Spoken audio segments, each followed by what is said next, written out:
Une fois que tu auras obtenu ce que tu veux, est-ce que tu seras encore fidèle à Dieu?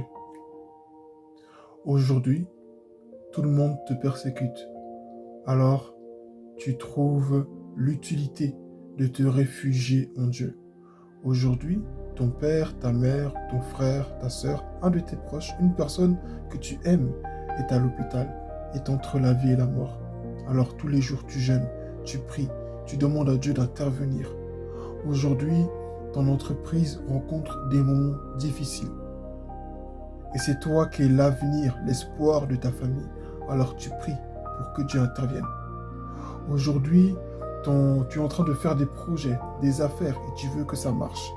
Alors tu pries et tu jeûnes. Aujourd'hui, tu pries peut-être parce que tu veux que des âmes viennent même au Seigneur.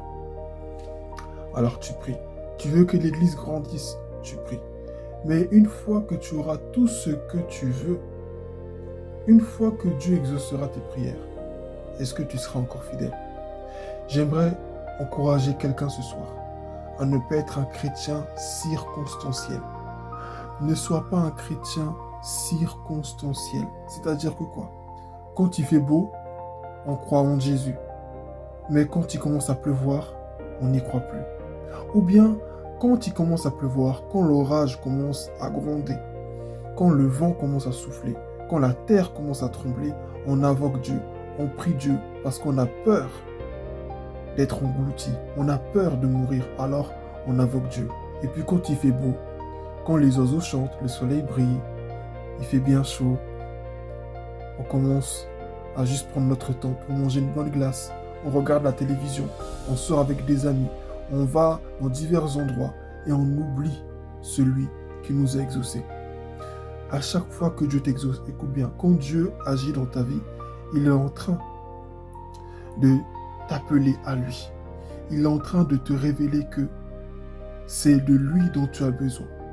Parce qu'il n'y a pas que la conversion des âmes, il n'y a pas que la croissance d'une église, il n'y a pas que l'argent, il n'y a pas que le mariage, les enfants, la guérison d'une maladie.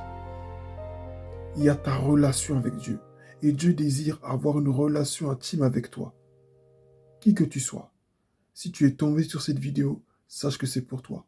Et je prie maintenant que toi qui entends ce message, que le Saint-Esprit renouvelle tes forces pour rentrer à nouveau dans la présence de Dieu et retrouver l'intimité que tu as perdue avec lui. Relève-toi, c'est encore possible. Que rien ne puisse conditionner ton amour pour Dieu. Que l'amour que tu as pour Dieu soit inconditionnel. Amen.